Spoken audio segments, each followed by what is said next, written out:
आसामनिफ्राय बिहाराव सरकारि साख्रि होगोन होननानै थगायनानै लांनाय सा 115 सेंग्रा सिख्लाफोरखौ बोखांनो हादों। आसामनि गुबुन गुबुन जिल्लानिफ्राय बिहाराव एग्रिकालचार बिफानाव सरकारि साख्रि होगोन होननानै थगायनानै लांनाय सा 115 सेंग्रा सिख्लाफोरखौ अपारेशन निर्भयानि गेदेर नाजानायजों बोखांनो हादों।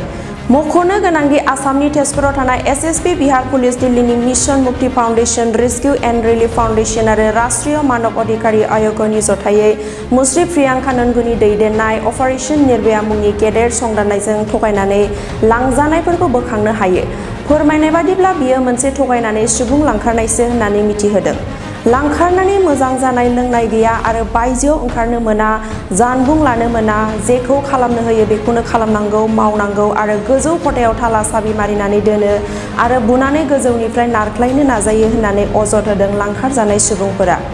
थगायनानै लांखार जानायफोरा गासै सा 115, सा 67 हिनजावसा, सा 48 हौवासा, बिनिनो माखासेया बैसो गोरलै गथ'सा। सा 115 थगायनानै लांखार जानायफोरा उदालगुरि, भैरबकुन्द, मंगलदै, डिमाकुसि, तामुलपुर आरो तिनिसुकियानि होननानै मिथिनो मोननाय जादों।